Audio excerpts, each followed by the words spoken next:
Hola, ¿qué tal? Buenas noches y bienvenidos a La Caja Negra, al programa de esta noche de los jueves, en el que, con Javier Neira ya reincorporándose de sus vacaciones, toca, sustituir por última vez a nuestro compañero el próximo jueves, ya él estará con ustedes. Vamos a tratar un tema hoy, que está siendo desde hace aproximadamente 2 meses, lamentablemente, portada diaria, no solo, en todos los medios de comunicación, sino también en muchas de las conversaciones que podemos tener a lo largo del día. Vamos a hablar de la situación que se vive en la Franja de Gaza, entre el conflicto de Hamas con Israel, de Israel con Hamas. Todo comenzaba, como recordarán, hace aproximadamente 2 meses, cuando integrantes de la banda terrorista Hamas irrumpían en Israel y asesinaban a alrededor de 1.200 personas, hombres, mujeres, niños, soldados, todo lo que se les puso por delante. Y se llevaban para su territorio un preciado botín, un botín en forma de rehenes, vivos unos y muertos otros incluso. Se llevaron cadáveres. A partir de ese momento, la reacción de Israel no se hizo esperar, movilizó a todos sus reservistas, o a buena parte de sus reservistas, puso en marcha al ejército más poderoso de esa zona del mundo y descargó toda su venganza y toda su ira sobre la Franja de Gaza, en aras de acabar con lo que considera que es su mayor amenaza, el grupo terrorista de Hamas. ¿Por el medio que se lleva? Se lleva, como en todas las guerras, la vida de civiles, también de hombres, mujeres y niños que tratan de escapar de ese territorio, pero lo hacen cuando lo hacen y a cuentagotas, ya que los pasos fronterizos, incluso el paso que les une con Egipto, el paso de Rafah, está cerrado o abre con cuentagotas, porque lamentablemente a esas personas, a los palestinos, sus vecinos musulmanes tampoco les quieren. Ha habido muchísimas tendencias en torno a esto, ha habido muchísimas opiniones, ha habido incluso visitas gubernamentales. Sin ir más lejos, el presidente del Gobierno, Pedro Sánchez, en su papel de presidente del Consejo Europeo, visitó esa zona y levantó ampollas entre unos y otros, más con unos que con otros. Por un lado, cosechó críticas, por otro lado, cosechó alabanzas. Vamos a hablar de todo ello a lo largo de los próximos 60 minutos y para ello agradecemos la presencia de nuestros 4 invitados que paso a presentarles. Voy a ir por este lado. Xabel Andrade, que es secretario del Comité Solidaridad con la Causa Árabe. ¿Qué tal? Buenas noches. Hola, buenas noches. Junto a él, Javier Ballina, profesor de Derecho Internacional de la Universidad de Oviedo. ¿Qué tal? Buenas noches. Bueno, buenas noches. Por el otro lado, Francisco García Campa, que es historiador y también conduce el programa de esta casa Juegos de Poder. ¿Qué tal? Buenas noches. Hola. Y junto a él, Iván Mayada, que es profesor de Historia. Buenas noches. Buenas noches, Juan. Bueno, pues agradecemos la presencia de los 4. Vamos a comenzar con un turno inicial, como siempre, con un turno inicial de fijación de posiciones de manera individual. Rogamos que no sea excesivamente largo, en torno al minuto. Y a partir de ese momento, nuestros invitados, pueden ir ya entrando en debate. Y quien modera, tratará de solamente moderar e ir introduciendo distintos temas sobre la mesa. Vamos a comenzar por Xabel. Xabel, como punto de partida, posicionamiento sobre este conflicto. Bueno, a mí me gustaría decir que esta guerra, este conflicto, no comienza el 7 de octubre de 2023. Esto comienza en noviembre del 47, cuando la ONU hace la partición de Palestina para el Estado israelí y para el Estado palestino. Por otro lado, en 1967, la ONU declara en la resolución 181, en la que se divide por los 2 estados, y ese día dice que Israel es una potencia ocupante de un territorio. Y a partir de ahí, la guerra de Israel contra Palestina va subiendo de tono. Yo creo que hay que dejar claro que hay un incumplimiento permanente de las resoluciones de la ONU por parte del Estado de Israel. Creo, si no me equivoco, que se podría hablar que desde 1967 hasta 2023 Israel ha matado a más de 120.000 palestinos. También me gustaría dejar claro que cuando ahora hablamos del genocidio de Israel hacia Palestina, pues no somos únicamente, en este caso, nosotras ni nosotros los que lo decimos. Es decir, la expresión de genocidio la ha utilizado el Papa Francisco, la ha utilizado el secretario general de la ONU, Antonio Guterres, la ha utilizado el exdirector de la Oficina del Alto Comisionado de Naciones Unidas para Derechos Humanos, Craig Mokhiber, que como consecuencia de lo que él consideraba una inhibición por parte de Naciones Unidas dimitió de su cargo. Entonces, bueno, yo creo que partir de eso, de que no es algo que ha pasado el 7 de octubre de 2023, creo que es importante. Correcto. Javier. Bueno, yo desde la perspectiva quizás que conozco más, que es la perspectiva del derecho internacional, yo creo que, bueno, para empezar, yo creo que se habla muchas veces de derecho internacional. El derecho internacional es una perspectiva que en el fondo es muy modesta, ¿no? Es muy modesta porque nos da un enfoque que yo creo que puede ser necesario y puede ser interesante ahora mismo en un doble sentido. Por una parte, los límites que puede haber en la situación y también una posible solución a la misma, yo creo que también lo puede causar. Pero bueno, también hay que partir de la base de que estamos ante un problema que es eminentemente político, que el derecho puede ayudar, pero que es un problema eminentemente político. Yo distinguiría dos aspectos en la situación, ¿no?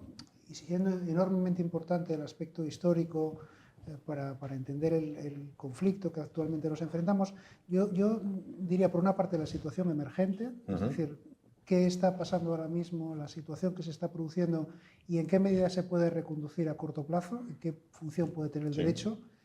Y en segundo lugar, yo diría el gran juego, ¿no? Lo que está detrás de todo esto, porque es que hay mucha situación, hay muchas coordenadas y hay una necesidad, yo creo que de que encajen muchas piezas que yo creo que desgraciadamente a corto plazo va a ser difícil que encajen.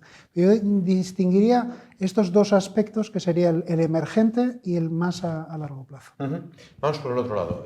Francisco. Bueno, coincido en parte con los dos. Esto es un proceso histórico, pero yo lo traigo más tiempo. Es decir, en el 47, la resolución 181 es del 47, no del 67, del 49, del 47, está bien dicho así.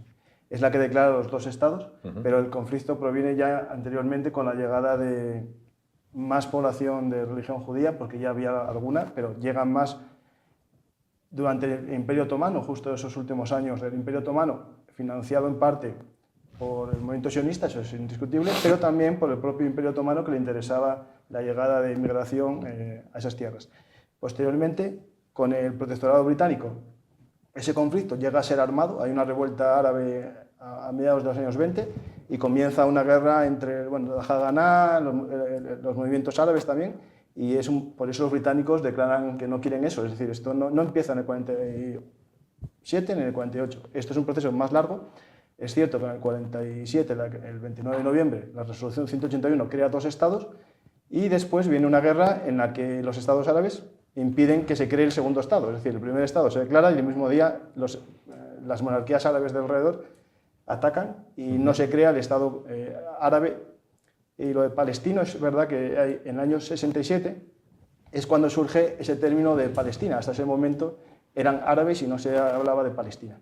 Lo digo un poco porque hay que también unir puntos, pero yo le doy un elemento más uniendo con lo que comentas. Esto es un punto distinto de una fase histórica, un proceso histórico que es indiscutible, que es un conflicto que parecía que tenía avisos. Yo creo que los acuerdos de Abraham podían ser un acercamiento de posiciones para que hubiese una paz real entre los países árabes y Israel. Estaban casi todos los países árabes por firmarlo y hay un país no árabe de la zona, de cultura persa, muy interesado, y hay una serie de elementos proxies que no quieren esa aproximación. Uno de ellos es Hamás. Y Hamás, añado un punto ya para diferenciarlo del resto, que es históricamente en el movimiento árabe palestino, ¿no? El movimiento de Al-Fatah, la OLP, era un movimiento más bien laicista, y Hamás es un movimiento vinculado a los hermanos musulmanes con un elemento de integrismo islámico salafista muy grande, que hace distinto todo lo que estamos hablando. Es decir, el conflicto evolucionó a un punto en el que hay que meter más elementos que la historia, las resoluciones de las Naciones Unidas, porque nadie las cumplió, la 181 nadie la cumplió, y las posteriores tampoco, eso es cierto. Y nada más, vamos a la historia y al derecho. Vamos con Iván. Sí, coincido un poco con los tres intervinientes en que este conflicto hay que mirarlo desde el punto de vista de la política actual. Y aquí habría que hablar mucho sobre los diferentes movimientos que pugnan por llevarse el gato al agua en quién es el líder, el cabeza, que lidere la causa musulmana, si el movimiento turco-sunita, si la Arabia Saudí, que siempre fue, por tener los santos lugares, el país prominente, o si, como en este caso bien citaba mi anterior compañero, es en este caso un Estado musulmán no árabe como es Irán y todos esos movimientos proxies como Hamas o como Hezbollah. Hay que tener en cuenta que esta guerra hay que verla desde el punto de vista político, pero también desde el punto de vista histórico para ver qué tiene en común y qué tiene de diferente. No se parece en nada a la guerra de los años 47-49, ni a la guerra de los 6 días, ni a la guerra de Yom Kippur, entre otras cosas porque los países árabes del entorno yo creo que ahora no están interesados en intervenir en ese conflicto. Fueron países, bueno, algunos como Líbano, como Siria especialmente, Egipto, muy afectados por las primaveras árabes, donde hubo una convulsión política terrible, estamos hablando de hace solamente una década. Están recomponiendo ese tejido político-social que bueno, se trastocó hace una década, en el caso de Egipto con el derribo de la dictadura de Mubarak, el paso de los hermanos musulmanes, otra vez la dictadura en este caso de Al-Sisi, y en el caso de Siria con una guerra civil de la que no salen, y entre medias tenemos un país como es Jordania siempre bueno, temblando por el efecto contagio de lo que sucede a sus países, de su entorno. Entonces yo creo que estos países árabes de Oriente Próximo no tienen interés alguno en intervenir y eso explica que la guerra que al principio parecía que iba a escalar a una guerra regional ha quedado contenida a una guerra en la que bueno, parece que estos días hay más movimiento en Cisjordania, pero que se está circunscribiendo solo a Gaza. Ni siquiera ya se habla de ataques de las milicias de Hezbollah en el sur del Líbano. Buena parte de eso ha tenido que ver con ello la diplomacia militar de Estados Unidos, de Francia y de Reino Unido, que han movilizado bueno, unidades navales muy importantes al Golfo Pérsico, al Mediterráneo Oriental. Y en este caso sí que creo que es una guerra localizada, focalizada, muy concreta, que se va a quedar circunscrita a la Franja de Gaza. Bueno, pues a partir de este momento pueden intervenir de manera libre, señalar que hace unos días se produjo un alto el fuego, se produjo un intercambio de prisioneros por rehenes, en este caso no se alcanzó la liberación de todos los rehenes que se habían llevado los terroristas de Hamas a su territorio, pero cuando bueno, pues se abrió una puerta a la esperanza a ver si ese alto el fuego era duradero, bueno, pues ha durado prácticamente nada y se han vuelto de nuevo las hostilidades y el ejército israelí avanza hacia la zona sur de la Franja de Gaza y avanza como ocurre en todas las guerras. A partir de este momento pueden intervenir. A mí me parece importante una cosa, es decir, yo no soy un experto en historia, por formación miembro más hacia la política, correcto, pero sí que me parece importante el tener en cuenta que estamos hablando de un Estado como es el Estado de Israel, que históricamente, y aquí los historiadores habrá, es decir, no ha estado allí, es decir, la diáspora del pueblo judío es de hace cientos de años. Entonces, por otro lado, estamos hablando de un Estado que está fundamentado en un tema religioso, es decir, ser judío, ser ciudadano de Israel, tiene que ser judío. Porque los ciudadanos de Israel que no son judíos no necesariamente, ¿no? son ciudadanos de segunda clase. Bueno, pues no tienen los mismos derechos. No tienen los mismos derechos. Estamos hablando de una situación de apartheid, lo mismo que tuvo Sudáfrica. Entonces, yo sí que creo que tenemos un grave problema en Occidente y cedo de que seguramente bueno, pues hay un cierto complejo en el colectivo de los países occidentales de lo que pasó durante el Holocausto. Entonces, hoy por ejemplo, ha sido curioso, el Länder de Sajonia acaba de decir que que para ser ciudadano, para dar la ciudadanía, tienen que firmar un documento en el que apoyan a Israel.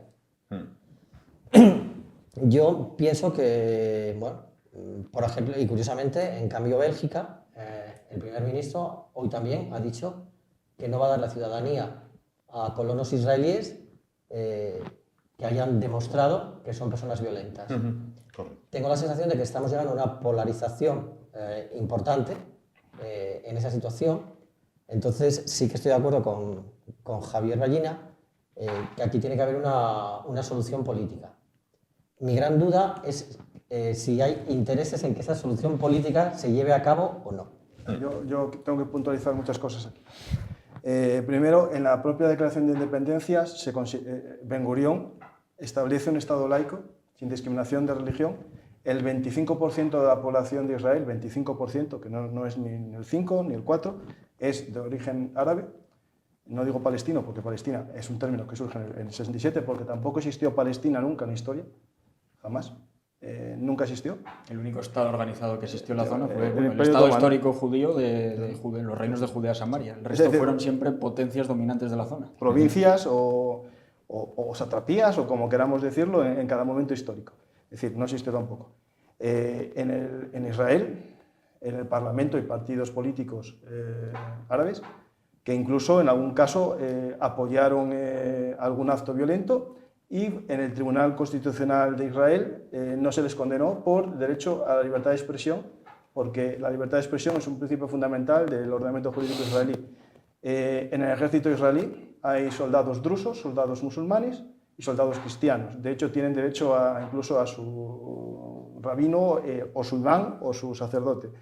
No es, lo único que no tienen, es cierto, hay una discriminación, que no están obligados al servicio militar obligatorio, pero sí pueden ser soldados profesionales, y de hecho hay varias unidades muy potentes, de unidades de élite, de beduinos del desierto y de soldados drusos, que son solo brigadas de ellos, no tienen mezclas, y después unidades ordinarias del ejército que tienen soldados musulmanes. Es falso eso de la discriminación. De hecho, puedes informarte, el director del banco más importante de Israel es musulmán, y uno de los presidentes del Tribunal Supremo que condenó al primer ministro israelí era musulmán, presidente del Tribunal Supremo. O sea, no es que sea esto... esto se está hablando del israelí musulmán, es decir, que es israelí, ciudadano israelí. No estoy hablando del de los territorios ocupados, que es otra cosa, que ahí sí que entramos en otro elemento, pero estamos hablando del Estado de Israel y la población del Estado de Israel. Es cierto que el Estado de Israel se configura como un Estado, digamos, protector de la cultura judía, pero el sionismo no lo crean movimientos ultraortodoxos. El sionismo estaría más cercano a cualquier movimiento de izquierda, laico. De hecho, los kibbutz eran un movimiento anarcosocialista casi, sin derecho a la propiedad era cooperativa. Hubo kibbutz solo de mujeres en los años 1920, en los que las mujeres demostraron que eran igualitarias, que solo las mujeres podían sobrevivir en una cooperativa agraria. En las cooperativas de kibbutz en los años 1902, la mujer tenía el mismo derecho a voto que el hombre. De hecho, un dato que a lo mejor no lo sabéis, en 1898, en el primer convenio sionista, el primer congreso sionista en el que se aprueba esta visión, se configura el derecho al voto tanto del hombre como de la mujer, en 1898. Antes que en muchos países... Sí, mucho antes que en los países occidentales. Es decir, es cierto que Israel es una ocupación militar. De hecho, en el derecho internacional hay un término que es ocupación militar, ¿no? Occupatio militari, que es un término que Rusia lo está empleando en los territorios ocupados en Ucrania. Es un derecho que existe para proteger una zona ocupada y hacer una gestión temporal del territorio hasta la asignación definitiva. Es importante, eso es un abuso, sí, pero se puede hacer. Pero fíjate,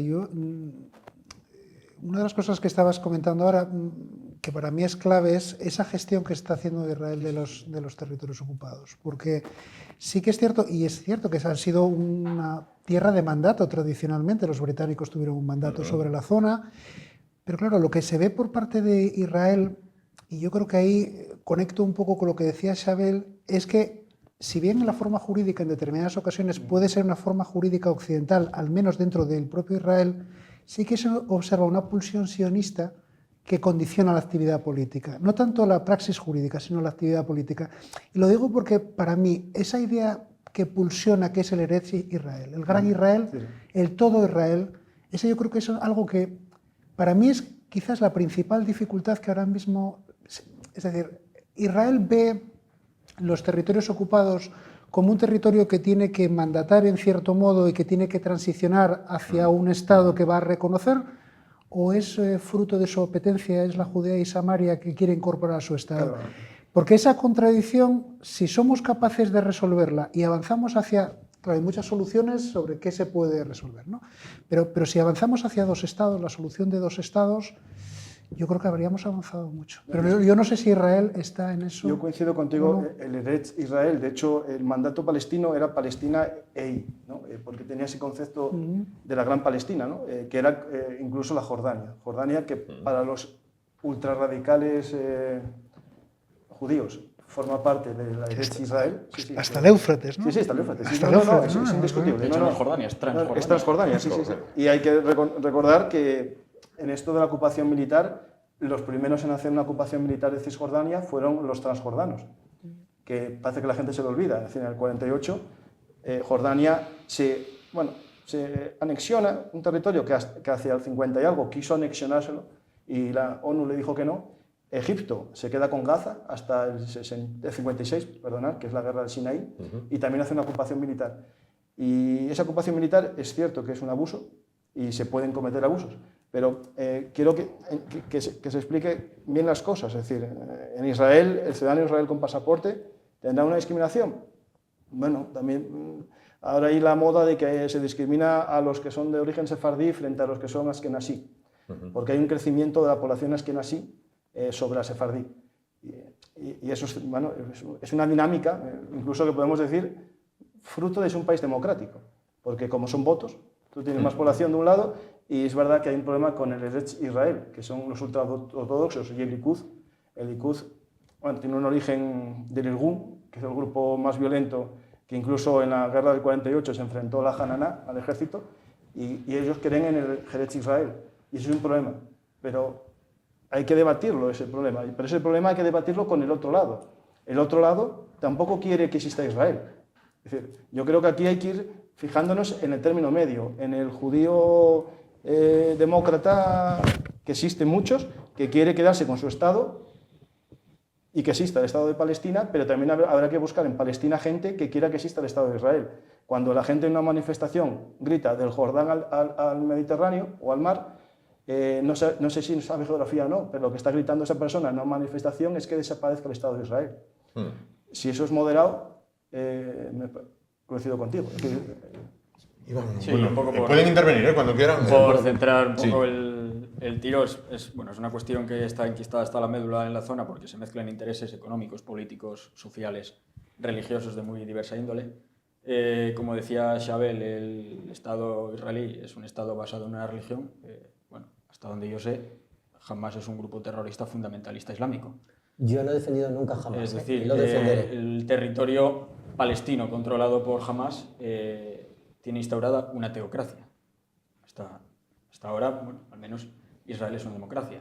Es un país occidentalizado, próximo a nuestra cultura y que comparte muchos valores con nosotros. Entonces, a mí me parece que últimamente, sobre todo a medida que van pasando las semanas y el conflicto va adquiriendo tintes cada vez más dramáticos por el foco mediático que está cada vez más puesto en él. Sí. Que, por cierto, esta guerra demuestra lo que se dice de las sinfonías, que no se puede escuchar dos a la vez, porque vemos cómo la guerra de Ucrania ha desaparecido y todo el foco está centrado en Israel, que ni siquiera compartimos continente con ellos. Pero bueno, volviendo al tema, el caso es que me parece que determinados medios utilizan palabras bastante gruesas, yo creo que sin conocer el contexto, utilizándolas de manera desaforada, términos como genocidio, por ejemplo. ¿Hay genocidio del Estado del pueblo palestino?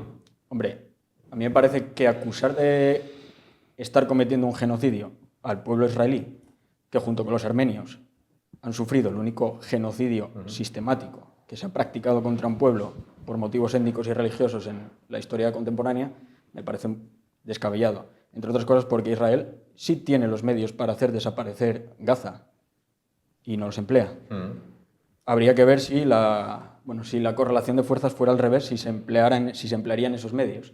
Entonces me parece que no vamos a solucionar el conflicto en tanto en cuanto todos los actores externos no rebajen también ese tono de proselitismo que se hace desde unos medios, de forofismo que se hace de otros, porque me parece que solo contribuye a enquistar más las posiciones allí cuando unos y otros ven que tienen eco en determinados medios y que les sirve para sus propios fines políticos. Entonces yo creo que nosotros, que no estamos implicados en el conflicto, nosotros me refiero a Europa Occidental como países cristianos que no tienen nada que ver con ninguna de las dos religiones en conflicto o en tela de juicio en esa zona, deberíamos de ser nosotros, debería ser por ejemplo, el Papa Francisco el que rebajara ese tono, no hablara de genocidio e intentara intermediar en el conflicto de verdad desde afuera como un ente autónomo que no tiene nada que ver, que no tiene ningún interés entre medias.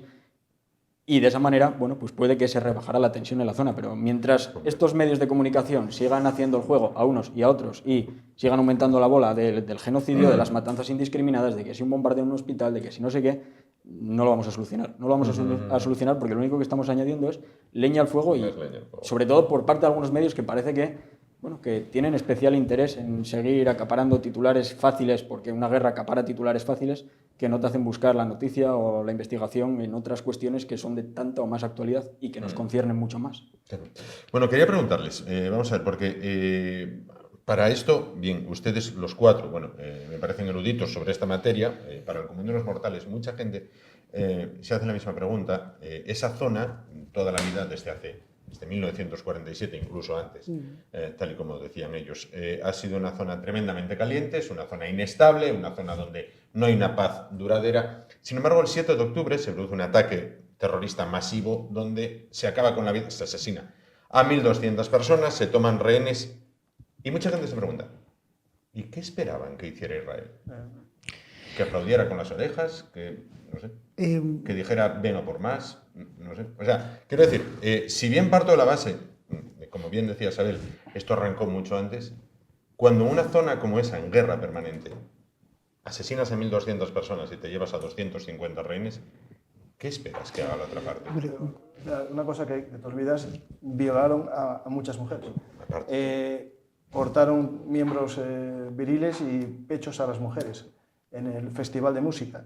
Es decir, fue una política de terror. Es decir, eso se hace para intensificar la respuesta. No sé, vamos, esto no es una pregunta mía, se lo pregunta muchísima gente. ¿Por qué ahora y qué esperaban que hiciera la otra parte? Yo tengo la sensación de los cuatro contertulios el que más edad tiene. El que a lo mejor ha vivido, pues, todavía en mi adolescencia y en mi llegada al instituto, yo viví la dictadura.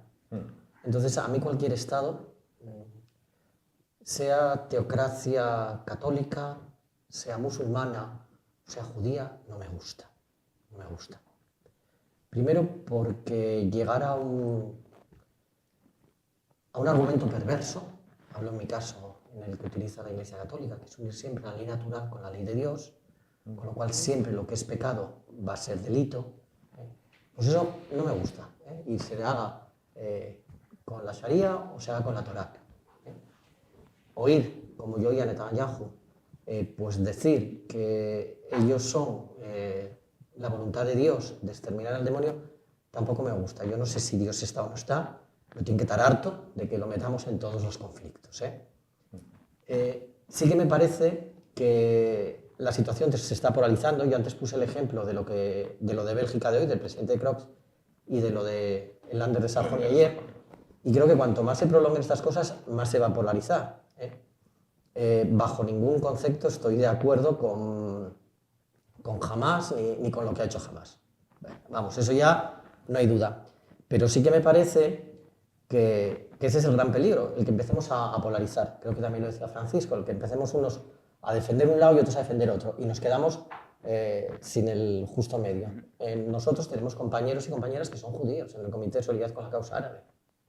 Yo tengo una amiga que su madre, no procede que diga el nombre, es una persona muy conocida aquí en España, es de las últimas supervivientes de Auschwitz. Tiene tatuado el número en el brazo. Y ella se considera una judía antisionista. Entonces, yo no sé quién tiene la receta. No sé si la receta es, como decía Iván, pues que el Papa Francisco intente mediar en la zona, sí tal, pero sí que es verdad que cuanto esto más se vaya alargando, más se va a enquistar, más se va a polarizar la situación, más nos vamos a olvidar de las cosas que unen, que podrían ser elementos para construir la solución, y vamos a ir a los extremos. Es decir, lo que decía Francisco, el grito de Palestina desde el río hasta el mar. Entonces, es verdad, cada vez lo vamos a ir exagerando y nos quedamos en el centro. Yo repito lo que decía Iván, no sé quién va a tener la llave, sobre todo cuando puede haber posturas en un lado y en el otro que no admitan una solución intermedia. Pero lo que realmente a mí me preocupa Pues es la cantidad de gente que está muriendo, la cantidad de niños, etcétera, etcétera. Creo que ese es el gran drama, ¿eh? No sé si oficialmente, si desde el derecho realmente se puede decir que es un genocidio o no, ¿eh? Entonces, yo sí que creo que la labor de los gobiernos de Occidente sería de verdad sentarse y solucionar. Pero creo que el gran problema que tenemos en Occidente muchas veces es que lo que no es rentable, bueno, pues como que no nos interesa mucho. Entonces, yo no dudo de que hay intereses económicos en este conflicto y que mientras esos intereses económicos prevalezcan sobre los intereses humanitarios, sobre el bien de la población, pues va a ser difícil encontrarlo. Javier quería intervenir, me parece. Sí, bueno, yo desde el punto de vista jurídico yo creo que, y entiendo también la denominación de genocidio, la referencia al genocidio, pero desde un punto de vista jurídico yo creo que es prematuro. Hablar de un genocidio, vamos, La población palestina ha aumentado en los últimos años. Sí, pero Es difícil. Pero vamos a ver, lo que a mí me con parece... las letras genocidio. Claro, es que genocidio si es un acto determinado por parte de un Estado para el exterminio de un grupo racial... Sistemático. Yo es que no digo que de la investigación no se pueda deducir, etcétera, pero ahora mismo entiendo que es parte del debate y quizás es una palabra también que tiene un riesgo porque lleva también a una polarización. Sí. Tú antes preguntabas, perdona que te tutee. No, por Dios, adelante. ¿Qué tenía que haber hecho Israel? ¿Qué se esperaba? ¿O qué se esperaba? Vamos a ver. ¿Qué se esperaba que hiciera Israel? Yo no me imagino una situación más horrorosa que la que tuvo que vivir el primer ministro de Israel, porque tuvo que ser un trauma nacional brutal, porque además lo que se buscaba era precisamente a través de esas acciones causar un dolor tremendo. O sea, yo cuando veía aquello era de no creer. En cualquier caso, yo creo que, y precisamente por esa estatalidad y por esa... Israel tenía que haber tenido en cuenta a la hora de adoptar sus decisiones políticas, que entiendo que pueden ser unas... No solamente que tienen que ser defensivas, es que la propia seguridad de Israel, su propia estatalidad exige que tome medidas, pero que sean dentro de ciertos parámetros que podremos llamar razonables, dentro de un derecho internacional, humanitario, que tiene unos márgenes de interpretación considerables. Es decir, a mí, por ejemplo, la declaración por parte de Netanyahu, considerándose ya desde el principio más allá de las leyes internacionales en esta situación concreta, yo creo que es un error político para Israel tremendo, porque le lleva a una situación donde necesariamente se va a tener que reconducir. Es decir, esta situación no se va a poder prolongar por parte de Israel porque al final de la furia va a tener que haber una reconducción y al final de la reconducción tiene que estar el derecho. Entonces yo creo que Israel, incluso fíjate, yo lo pensaba el otro día, de la misma manera que el pueblo judío con el Holocausto ganó una tremenda legitimidad internacional, no digo una contención absoluta, que esto no somos hermanas de la caridad, pero sí una moderación, hubiera mostrado dos niveles distintos, lo que es un Estado y lo que es Hamas, que lo que están demostrando es un salvajismo considerable. Entonces yo creo que ahí Israel ha picado en cierto modo. Y yo creo que al final el gran beneficio de esta situación, y lo decía antes Iván, lo decía Iván, es Irán. El que ha conseguido colocar la situación donde quería era Irán. Es decir, todas las posibilidades de vinculación con Arabia Saudí que se consideraban han quedado rotas. Entonces estamos en una situación donde yo creo que es Irán el que a través de estas guerras de proximidad pues marca el punto, que es un punto de colisión y donde ellos pueden tener una centralidad que de otra manera seguramente no tendrían. Sí, yo creo que es uno de los de las claves, de los puntos clave, de los nudos gordianos de este conflicto, es el por qué ahora, y lo anunciaba muy bien el señor Ballina. Este conflicto está ya a pocas semanas de que normalicen sus relaciones Arabia Saudí, el que siempre ha sido tenido como el país árabe de referencia, y el Estado de Israel. ¿A quién no le interesa eso por el protagonismo que pasa a perder? A Irán, que ha estado ganando mucho protagonismo con su milicia libanesa Hezbollah, con su intervención mediante grupos armados por él en Siria, en Irak, donde mueve los hilos de la política iraquí, e incluso la península arábiga en Yemen, controlando a la milicia de los hutíes. Entonces yo creo que este es un conflicto que Irán obtendría dos beneficios en tanto en cuanto la cosa fuera mal o fuera bien. En el caso de que el conflicto se produjese como se está produciendo, inmediatamente se rompe cualquier tipo de negociación de normalización de relaciones entre Arabia Saudí e Israel, con lo cual ya ha conseguido un objetivo de que un país musulmán menos reconozca el Estado de Israel.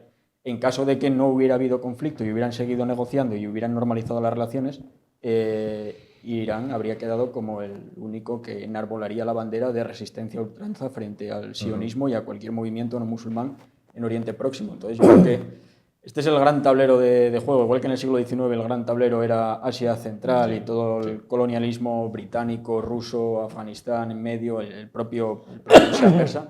Creo que ahora el gran tablero de juego es precisamente estos movimientos, estas dinámicas internas de pugna que hay dentro del mundo musulmán, en donde hay varios conflictos, algunos soterrados, otros enquistados, otros de los que no habla la prensa. El conflicto de Yemen ha sido una guerra civil atroz, donde han muerto millones de personas. El conflicto sirio no ha acabado, hace mucho que no sabemos de él. Bueno, tenemos 8 millones de sirios exiliados en Turquía, en Europa. No sabemos de él. Detrás de todos ellos está la mano de Irán, igual que detrás de este conflicto, porque Hamás es un grupo que, si no controlado por Irán, sí que obedece las directrices de Irán con el dinero catarí de por medio.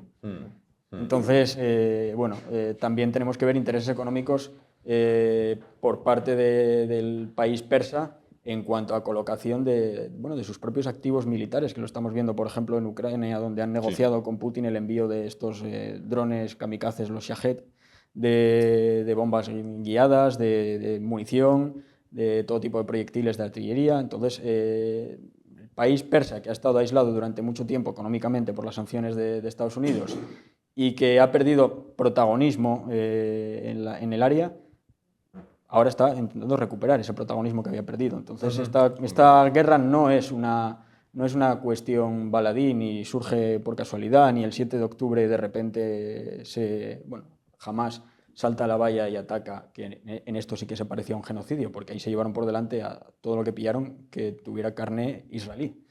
Hombres, mujeres, niños, ancianos. O malayos y filipinos. Exacto. Entonces, no es una casualidad que fuera el 7 de octubre. Es decir, las órdenes no salieron de Gaza, yo estoy convencido de que salieron de Teherán. Yo eso, mira, pensaba siempre algo parecido, ¿no? Pero analizando más Hamás... Habría que ver la mano rusa también detrás. Ahí voy yo. Que viendo la relación de Hezbollah, que dice que esta no es mi guerra y que yo la empecé después porque no estoy con la guerra de Hamás. Viendo que el propio ministro de Exteriores de Irán hace poco, en unas declaraciones, dijo que no le habían pedido permiso y por tanto que él reaccionaba como quería. De hecho, está haciendo un paripé, básicamente, algún ataque desde Siria.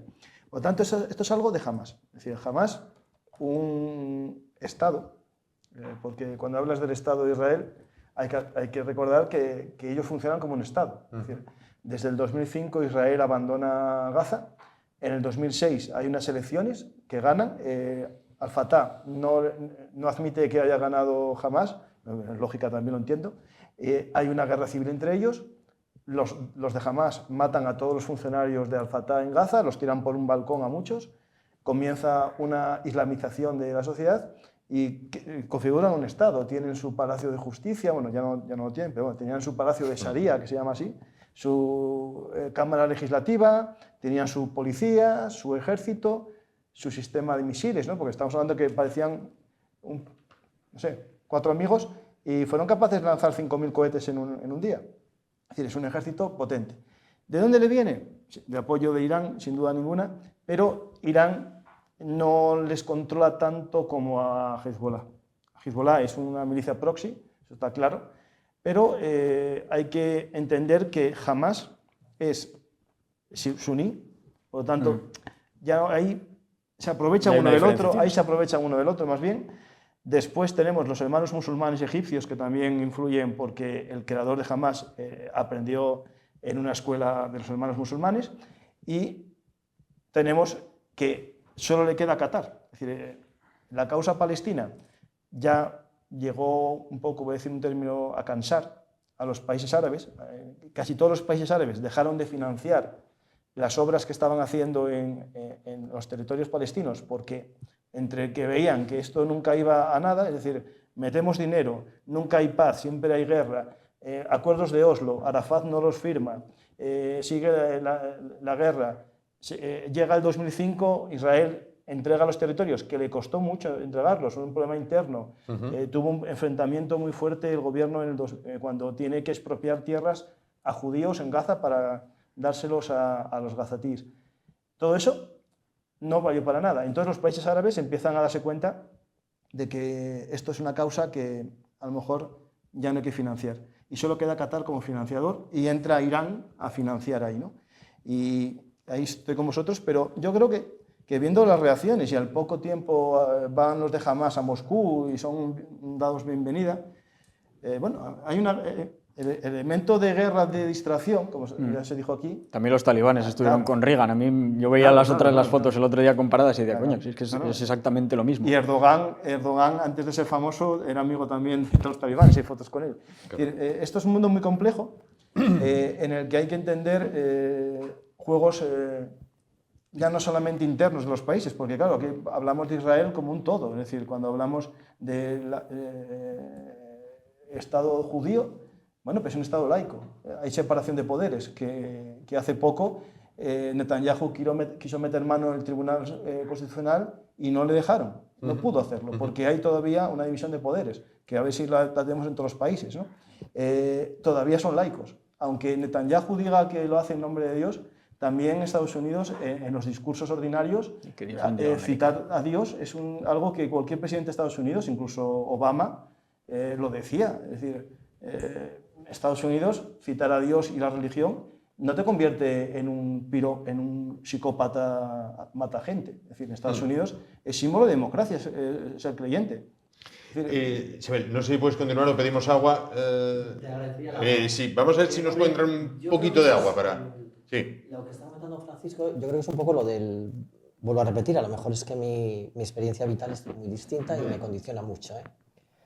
Pero, hombre, yo poner como ejemplo Estados Unidos, sinceramente no es lo muy acertado, cuando hay muchos estados de la Unión que prohíben en las escuelas públicas enseñar la evolución, porque va en contra de la Biblia. Y en los países árabes también. Yo no he defendido jamás a los países árabes, Francisco, nunca. Estoy diciendo que me aborrece tanto una teocracia musulmana, judía o cristiana o católica. Todas, me aborrecen todas. Entonces, en el momento en que cualquier legislación está inundada de preceptos religiosos, sea del ámbito que sea, repito, de cualquiera de los 3 o de los 4, y no nos olvidemos que las 3 religiones tienen el mismo tronco, Entonces, no nos olvidemos de eso, con lo cual, a mí me aborrecen igual, y se me caen las palabras, Entonces, sí que creo que eso tiene que desaparecer, es decir, creo que divagar mucho no nos va a llevar, es decir, a mí me preocupa, porque ese es mi papel en el comité, los temas humanitarios, me preocupa muchísimo la cantidad de personas que están en Gaza ahora en condiciones infrahumanas. Entonces, creo que es una obligación de Occidente, creo que es una obligación de la ONU, en que eso se tiene que solucionar. ¿El cómo? Pues yo sigo pensando que es muy complicado. ¿Y por qué? Porque hay intereses económicos, de un lado y de otro, ¿no? Yo no le pongo la bendición ni a Rusia ni a Estados Unidos, todos tienen sus intereses. Pero sí que es verdad que en este, bueno, pues jugar a la pelota y yo me la paso, tú te la pasas, la culpa fue de él, la culpa de no sé quién, pues hay cerca de 2 millones de personas que viven en la Franja de Gaza. Por cierto, cuando hablamos de la Franja de Gaza, yo soy muy malo, pero creo que son unos 360, 380 kilómetros cuadrados. Es el concejo de Oviedo y Gijón juntos. Sí, creo que una comparación que me hacía un compañero era que más o menos era, en un mapa de Asturias, creo que era unir Llanes, Carabia y Ribadesella. Sí. Eso es la Franja de Gaza. Más o menos. Sí. Entonces, bueno, creo que, cualquier bomba que caiga tiene posibilidades de cargarse un montón de gente. Entonces creo que ahora mismo la obligación de los gobiernos occidentales, como garantes de la democracia y todo lo que se quieran investir, es eso, es solucionar ese problema. Y creo que ya muchos más debates, bueno, pues si Irán tiene más culpa que Arabia Saudí o tiene menos, bueno, pues a mí me va a dar igual ahora mismo. Sí. Yo lo que espero ahora de los gobiernos de Occidente, de los gobiernos de Europa, es que se ponga encima de la mesa una solución. Porque, como bien decía Iván, pues tenemos la situación de Yemen, que se nos ha olvidado. Es decir, Yemen jamás ha abierto las portadas ni de un telediario, ni del ABC, ni del País, ni de La Razón. Entonces, bueno, pues ¿por qué? Porque seguramente en Yemen hay menos dinero que perder. Pero fíjate, yo me refería a la voladura de puentes que hace Israel al principio, porque, por ejemplo, yo creo que es un tema, y ese sería lo que, conectándolo con lo que decía al principio del emergente, ¿no? El emergente ahora mismo es una situación que hay que reconducir, al margen de que luego haya un conflicto más amplio que hay que intentar canalizar. Pero claro, es que en esa situación quien tiene que liderar es, sobre todo, Naciones Unidas, que es la representante máxima de la comunidad internacional, porque es cierto que hay ciertos estados que tienen más peso, pero bueno, lo lógico es que sea la comunidad internacional en su conjunto la que asuma un protagonismo en este tema. Yo creo que el ataque de Israel la carga, porque ha sido, o sea, yo la intervención de Guterres no la he visto tan sesgada ni tan parcial. Hombre, si tú partes de la base de que te sitúas al margen del derecho internacional en relación a esta acción en concreto, sí que entiendo que consideres que Guterres ha sido demasiado parcial. Pero la declaración por parte de Antonio Guterres a mí no me ha parecido... Es cierto que pone en un contexto más amplio, que es la de que aparte de lo del 7 de octubre hay una situación de ocupación que no justifica la actuación de Hamás, que es lo primero que se condena. Yo creo que Israel no ha estado, y lo que hay que hacer, en mi opinión, es intentar reconducir la situación y que quien tiene que hacerlo es la comunidad internacional y el Consejo de Seguridad. ¿Lo va a hacer? Lo veo difícil. Es que aquí hay un término que mucha gente emplea, el término proporcionalidad. Pero claro, es que esto hay que ir un poco a entender también, yo no defiendo nada, yo estoy a favor de que no mueran niños en las guerras, ¿no? Pero tampoco que secuestren niños como arma, ¿no? Aquí hay que ir al concepto de proporcionalidad, ¿no? Claro, los israelíes en su mente, Estados Unidos comienza una guerra al terror el 11S porque mueren 1000 personas en un país de 330 millones. Si eso nos vamos a un cálculo, Israel es que casi perdió 50.000 personas si fuese Estados Unidos. Para ellos, en un país de 9 millones, que maten 1.200 es una sensación compleja. Entender el mundo con los ojos nuestros también es muy complejo, ¿no? Porque nosotros podemos decir, no, pues esto se les perdona, ¿no? Eso en nuestra cultura puede ser misericordia, pero en la cultura, a lo mejor, en la que ellos viven, es debilidad. Y si tú no respondes a ese acto, ellos pueden pensar que mañana te caen 5 más. Es entendible todo, pero también es entendible que una persona, Netanyahu, o el pueblo de Israel, o una sociedad, dé una respuesta. Esa respuesta proporcional es complejo, porque una vez que tú pones en marcha a los perros de la guerra, como se dice la frase, eso no tiene control ninguno. Es decir, ¿cómo entras a un territorio urbano en el que no estamos hablando de un grupo terrorista infiltrado en un entorno urbano, que eso hace complejo todo escenario, sino que el Estado es el que atacó? Es decir, los que atacan no es la yihad islámica o el ISIS que esté infiltrado en Gaza, que lo hubo. No, es la propia autoridad, es el propio gobierno de Gaza. Entonces, cuando Netanyahu dice que va a acabar con Hamás, no tiene, digamos, otra opción una vez que él dice eso, es decir, él tiene que entrar. Claro, ahí está el problema, que es cierto que estamos hablando de un escenario con una densidad de población como ninguna en el mundo. Sí. Eso nos lleva a un escenario... La mayor. Sí, como un escenario bélico muy complejo, en el que en toda guerra, por desgracia, hay daños colaterales, aquí los hay, y muchos niños mueren en esta guerra, pero también hay que ver cosas que no se vieron en otras guerras. Israel mandaba por SMS coordenadas previas de 12 horas para que un barrio se saque. Hay una aplicación de móvil que sueltan en panfletos, está cuadriculado todo, lo buscáis, hay unas cuadrículas por ejemplo, de la zona sur, de se me olvidó. Bueno, la zona sur, todo con cuadrículas, y dice, en 12 horas esta zona y esta zona van a ser atacadas. Es decir, eso, alguien dirá, bueno, es que porque atacan. Sí, pero eso nunca se hizo en ninguna guerra. Es decir, no creo que haya avisado a nadie a otro que le iban a atacar en tal zona y en tal zona, que hayan hecho un camino humanitario. A ver, no lo hacen porque sean buenas personas, eso no lo sé. Lo hacen porque la respuesta internacional se suaviza. Pues a lo mejor lo hacen solo por eso, maniqueísmo, sí. Perdona, a mí eso me está recordando, vuelvo a decir, por mi edad, cuando se justificaba el atentado de ETA contra el Hipercor de Barcelona, que habían avisado. Es decir, como ETA avisó de que iba a haber un atentado, la culpa fue de la Policía Nacional, de los Mossos de Escuadra que no sacaron a la gente, que no evacuaron el Hipercor. Es que, a ver, ¿cómo hacemos una...? Es decir, A ver, yo, la historia militar es algo que, bueno, que sé, que conozco y estudio, y por desgracia las guerras son algo que van a suceder siempre. Y el derecho internacional, bueno, prevé... Bueno, habrá que trabajar para que no suceda. Sí, claro, sí. Claro, Armando a grupos con subvenciones para que un país que no tiene nada sea capaz de fabricar 15.000 cohetes, ¿no? Porque si Gaza no tiene nada, ¿cómo es capaz de fabricar 15.000 cohetes? ¿Y cómo puede tener 30.000 soldados armados con chalecos antibalas? Que es lo que se ve en todas las imágenes. Es decir, estamos hablando de Gaza, una zona pobre como Oyasola, que tiene un ejército armado con equipaciones cascos de Kevlar, chalecos antibalas y cohetes. Y con pick-up recién comprados, que son con los que entraron. Es decir, es un tema que es la guerra, por desgracia, es lo peor que puede haber, pero también pensar que las guerras no existen y que se pueden acabar de una forma, no sé, es que no sé cómo explicarlo. Pensar Pero fíjate, yo creo que esa dificultad que estás teniendo tú es la que tiene Israel. Es Claro, decir, claro, ¿cuál es el objetivo? Jamás no tienes el problema. ¿Cuál es el objetivo de Israel ahora mismo? Porque yo creo que eso es lo que Israel no tiene claro ahora mismo. Es decir, ¿cuál es el objetivo con esta regla?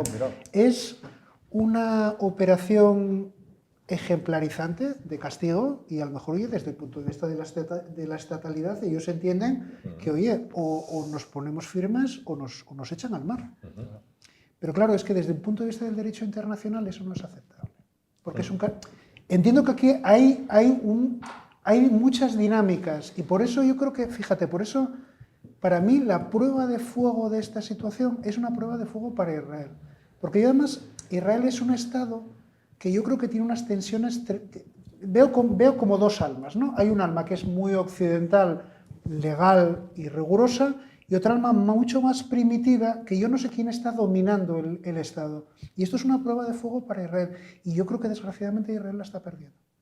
Creo que no está, y perdona que termino, creo que tenía una gran oportunidad. Lo que pasa es que, claro, esto es muy fácil decirlo aquí, que un primer ministro le diga a su población, que a lo mejor es una población, yo creo que tremendamente asustada, porque no debe ser fácil tampoco coexistir en el ambiente en el que existen, pero yo creo que el propio Israel se está llevando una ratonera a través de esta acción. Voy con Iván y luego voy a preguntarles a los cuatro por el papel que ha jugado o debería de jugar España, bueno, por ser nuestro país y punto de unión de las tres culturas. Una cosa culturas. solo, cuando dije lo de justificar por los avisos, y me dijiste lo de Hipercor, es que en derecho internacional uno de los delitos de guerra es no abrir vías de evacuación. Es decir, eso es un delito de guerra, no abrir vías de evacuación. Israel lo que hizo con esos avisos es cumplir con la legislación de guerra y permitir vías de evacuación. Lo digo por eso, no estoy justificando que se haga eso. Voy con Iván y después pregunto a los cuatro por el papel de España. Yo, andando un poco en lo que decía Ballina, sí creo que forma un poco parte de la dinámica interna de los estados, y yo creo que esta exacerbación de determinadas posturas que vemos dentro de Israel, yo creo que se deben a radicalización por antagonismo con... Bueno, en otro orden de cosas, y retomando lo que decía Francisco acerca de las vías de evacuación, a mí me llama mucho la atención cómo Israel pospuso la entrada en Gaza durante 15 días esperando a que los gazatíes les diera tiempo a huir hacia el sur, y cómo se agolpaban en el paso de Rafah sin que Egipto abriera ese paso. Entonces a mí ahora me gustaría mucho estar en Egipto, saber árabe, y poder ver qué le dice el régimen egipcio a través de los medios de comunicación a su población, porque creo que sería interesante ver cómo está la dinámica interna de los estados árabes, musulmanes de la zona. En Egipto gobierna al-Sisi después de haber derrocado una teocracia surgida de las urnas de los hermanos musulmanes que se estaba radicalizando a pasos agigantados, con unas células de Al-Qaeda en la península de Sinaí muy activas. Y yo creo que es ese miedo de la radicalización propia a lo que responde el hecho de que Egipto no deje entrar a 2 millones de gazatíes en una zona, el Sinaí, prácticamente despoblado, y hablamos de un país como Egipto, que no es Gaza y que tiene capacidad de acogida más que suficiente para esa población. Entonces yo creo que eso responde un poco a la dinámica interna de evitar la radicalización propia y que está habiendo seguramente una censura bastante fuerte dentro de esos propios países musulmanes. Y esto habría que ver cómo afecta también a la dinámica interna propia nuestra. Hoy se detenía en Granada a un yihadista, a un imán acusado de hacer proselitismo del Daesh para reclutar a jóvenes. Entonces, siempre que vemos los medios de comunicación que hay un atentado, que se detiene a determinadas personas, vemos cómo nos hablan de estos lobos solitarios que están muy tranquilos hasta que hay un conflicto, un motivo, un casus belli que les lleva a, en muy pocos días, muy pocas semanas, radicalizarse y atentar además de manera indiscriminada, porque ya no son chalecos de bomba, ahora salen con un cuchillo a la calle, como veíamos en Algeciras hace un año que mataban a un sacerdote, o el otro día en París, y creo que eso es muy peligroso, porque bueno, tenemos un sector de población musulmana muy importante, en España creo que rondan el millón de personas, en otros países como Francia o como Alemania un porcentaje todavía más alto, y creo que no estamos teniendo en cuenta eso, que a medida que se polarice, y vuelvo un poco a lo de antes, a medida que vayan pasando las semanas, se enquiste el conflicto, se polarice la opinión pública, iremos viendo, a cuentagotas, pero iremos viendo en toda Europa, seguramente, más casos de este tipo de ataques. Muy rápido. No, sí, es que tiene que ver con esto. Cuando hablamos de Egipto, Egipto tiene un problema con los hermanos musulmanes y el mejor ejemplo del éxito de un país gestionado a la forma de los hermanos musulmanes es Gaza, que lleva desde 2006 gestionado por una filial de los hermanos musulmanes. Por eso no quieren coger a nadie, porque cada uno que entrase sería un ejemplo de los... Ahí tienes el ejemplo de Jordania, lo que pasó en su momento, además con los palestinos mismos, cuando metes una población importante es un problema que puedes tener. Causa la tensión. O la OLP en Líbano. Septiembre Negro es una matanza de jordanos contra palestinos. Es decir, parece que se nos olvida elementos como ese. Es decir, Septiembre Negro aparece en respuesta de una matanza de jordanos mandados por el rey de Jordania. Mató a palestinos porque los consideraba un peligro interno. De hecho, es un peligro que tiene, claro, la mitad de la población. Enviado por el papel de España en este tema, el presidente del gobierno, Pedro Sánchez, estuvo allí, se llevó las iras de los israelitas y las felicitaciones de Hamas, algo que chocó en el mundo entero. Bueno, pues, hombre, yo aquí no tengo que decir cuál es mi filiación política, lógicamente, porque en el comité no tenemos carnet, pero me voy a permitir el gol de decir que yo no soy votante de Pedro Sánchez, pero sí que creo que por lo menos, aunque solo sea el gesto, con todas las críticas que haya podido tener después por otros sectores de aquí en España, creo que el hecho de ir con el presidente de Bélgica, que ha sido el país europeo que más se ha posicionado duramente, pues para mí es importante. Yo creo que ha marcado un hito. Que seguramente yo quiero que haga más, bueno, pues por supuesto. Pero creo que en principio me parece bien. Y aplaudo a Pedro Sánchez. Bueno, yo soy concejal del Grupo Socialista, con lo cual creo que tampoco tengo que dar mi filiación. Está la opinión comprometida un poquito. Y yo sí voto Pedro Sánchez, pero yo lo hubiera hecho de otra manera. Es decir, yo creo que por una parte la posición, yo soy europeísta convencido y creo que el reconocimiento hubiera sido... A mí la solución del reconocimiento me parece positiva. Y me parece positiva porque yo creo que nosotros en el derecho internacional lo que siempre decimos es que un Estado no depende del reconocimiento. Un Estado depende de que tenga territorio, población y gobierno y que sea un Estado. Entonces, hombre, podríamos discutir si Palestina es un Estado en la medida en que Israel no le deje ser un Estado. Pero partiendo de la base de que sea, que tenga territorio, lo tiene, población la tiene, y un gobierno que sea capaz de desarrollar efectivamente, es un Estado. Entonces, a mí me parece que el reconocimiento sería un paso muy importante para que la dinámica entre Israel y Palestina se plantease en una relación interestatal. Porque yo creo que por parte de Israel resultaría mucho más sencillo el diálogo con un Estado, porque hay ya una serie de principios establecidos en las relaciones interestatales. Claro, por eso hablaba yo antes de la solución política. Es decir, esto tiene que partir de la base de que por parte de Israel, por parte de los palestinos, que haya un liderazgo capaz de llevarlo adelante, porque ahora mismo yo creo que ese liderazgo ni Fatah ni Hamas lo tiene. Por parte de Israel, que sea capaz de reconducir sus propias pulsiones internas y sea capaz de alcanzar esa solución consensuada. Se hablaba, por ejemplo, también de la posibilidad de que hubiera un Estado unitario. El Estado unitario no lo veo. Y no lo veo porque los Estados unitarios en el hipotético caso de que se logren, llegan a la parálisis, porque lo que se llega muchas veces, igual que Bosnia, al final llegas a situaciones de equilibrio donde a los 20 años el Estado está muerto. Entonces, a mí la idea del reconocimiento de Pedro Sánchez, yo lo hubiera planteado de otra manera, lo hubiera planteado más como una cuestión de la Unión Europea para que tuviera más fuerza. Creo que le daría liderazgo a la Unión Europea y yo creo que sería muy importante el reconocimiento, primero, por una situación que de facto es así y segundo, como una vía de diálogo interestatal. La visita del presidente Sánchez. Desde mi punto de vista, hay que ir a 1947, en el que se dio el mandato de crear 2 estados. Por tanto, yo estoy a favor de la creación de los 2 estados, pero que convivan, no que uno quiera destruir al otro. El problema es que a día de hoy, desde el 2006, Palestina no tiene control de todo su territorio. Es decir, Al-Fatah y la OLP no tienen nada de control sobre Gaza. E incluso los ministros de Exteriores que iban a Gaza o embajadores iban acompañados hasta la frontera de Israel con Gaza por gente de la OLP y después ahí dentro ya los cogía Hamás. Por lo tanto, es difícil configurar un Estado cuando no tiene control efectivo ni de la mitad de su territorio, ¿no? Después, ¿quién va a ser el gobierno de ese país? El problema es que lo que está creciendo en Palestina, por culpa de la corrupción en gran parte de Al-Fatah, que eso la juventud lo ve así, es movimientos también islamistas. Las brigadas de los Leones, las filiales de Hamás. Es decir, hay un problema gordo, pero yo estoy a favor de ese Estado, un Estado que ojalá fuese el estilo de Al-Fatah o OLP, laico, más moderno, que no fuese un Estado islámico, porque Israel nunca permitiría un Estado islámico en su frontera, ¿no? Después, a Pedro Sánchez.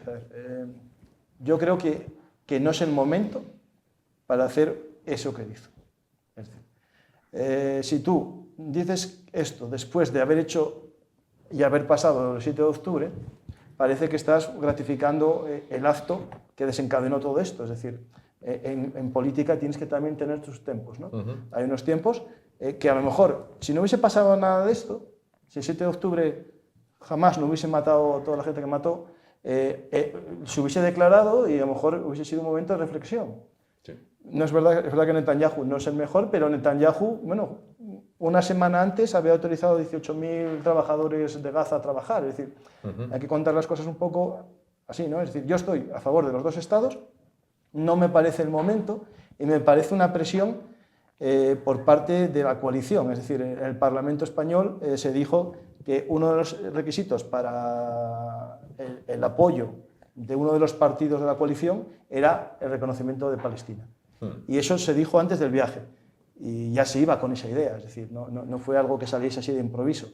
Desde el punto de vista, España tiene derecho como política exterior a tener su opinión, pero también tenemos la política exterior común de la Unión Europea, sí, que me parece que para un tema tan grave como este, que es el reconocimiento de un país, y también que puede enfadar a otro país que es amigo de Europa, es decir, Israel, guste o no guste, es un amigo, no digo aliado, porque no es aliado, pero es amigo. Es decir, estamos en las competiciones de fútbol, en todo, en Eurovisión, sí. Está, digamos, vinculado a nuestra cultura europea, ¿no? Pues y por principio es la única democracia de la zona. Sí, que yo sepa, sí. No, está donde hombres y mujeres tienen los mismos derechos. Bueno, Turquía hasta hace poco tenía algo así, pero bueno, ya no están así. Hasta el autogolpe. Justo. Hasta el autogolpe. Iván, papel de España. Papel de España, bueno, yo creo que fue un nuevo brindis al sol de Pedro Sánchez, más para consumo de política interior nuestra y de sus socios de gobierno que de política internacional. Coincido un poco con Ballina y además creo que te honra. Estamos coincidiendo mucho. Da miedo, ¿no? El reconocerlo. Sí. Creo que no era ni el si momento. ¿Reconoces conmigo ya? Creo que no era ni el momento ni las formas. Creo que no eran las formas primero porque si tú vas a un lugar donde hay 2 bandos en conflicto, no puedes posar por la mañana con cara circunspecta con uno y por la tarde con una cara jactanciosamente sonriente con otro. Eso ya te está posicionando, con lo cual ya te está convirtiendo en un actor inválido para opinar sobre ese conflicto. En segundo lugar, no representa a España, o no solo representa a España, representa a la Unión Europea en tanto en cuanto tenemos la presidencia de turno de la misma. Yo creo que por eso fue con Bélgica, que es el siguiente presidente de turno de la Unión Europea. Creo que fue más una política europea que nuestra, nacional. Es que ese matiz es muy importante. No fue que eligió con quién fue. No, yo creo que se lo pusieron. Porque iban del Consejo Europeo. Pero curiosamente, con el país que tiene la postura más dura. Bueno, no se nos olvide. Y luego creo que tampoco... Esa postura más dura con Israel podríamos analizar por qué es. Hay que ver también las dinámicas internas de Bélgica. Por todo lo que tiene Bélgica dentro. Y la problemática que tiene en Bélgica. Ayer mismo hubo violencia y bueno, hace poco mataron a 2 suecos solo por ser suecos. En Molenbeek otra vez. Efectivamente. Creo que no era el momento adecuado. Todos los líderes internacionales con cierto peso, y hombre, yo creo que la presidencia de turno de la Unión Europea te da un peso internacional indiscutible. Acudieron a los días, o como mucho a la semana, a visitar la zona, a dar su parecer y a mostrar sus condolencias con los afectados, antes de que se produjera la intervención israelí. Antes. Sí. Creo que el hecho de ir, casi 2 meses después, mes y medio después, con esas pretensiones de pretender solucionar la solución, diciendo que España va a reconocer el Estado palestino, creo que no soluciona nada. Yo creo que a lo que deberían ir los políticos internacionales y presidente de turno de la Unión Europea, que insisto, tiene un peso específico en la política internacional muy grande, es a lograr un alto el fuego primero, un armisticio después y una paz después. Y luego ya hablaremos de reconocimiento de estados. Es decir, como decía Hemingway, cuando callen las armas. Sí. Creo que esa debería ser la prioridad, no lanzar brindis al sol donde solo sirve para que uno de los bandos tenga más argumentos porque se ve respaldado en Occidente. Pues llegamos al final. No se iba a sacar la solución de esta mesa, pero sí quiero agradecer a nuestros 4 invitados, a nuestros 4 contertulios, que han podido debatir, creo, en completa libertad y con todo el respeto del mundo en una confrontación de ideas, en este caso. Muchísimas gracias, Isabel, por estar Muchas gracias. Muchísimas gracias, Javier. Gracias. Muchísimas gracias, Francisco. Y lo mismo, Iván. Un placer, como siempre. Gracias. Gracias también por acudir hoy, porque es un día fastidiado para venir a la tele. Vamos entre fiestas. Miércoles y viernes, pues lo más fácil es que cualquiera te hubiera dicho me voy de puente o tengo otras cosas que hacer, y además con el Día de Perros que ha hecho a lo largo de la jornada. Muchísimas gracias a los 4. Bueno, nos vamos. El próximo jueves ya estará con ustedes Javier Neira. Así que esperamos haberlo hecho lo mejor posible. Gracias por su atención. Muy buenas noches.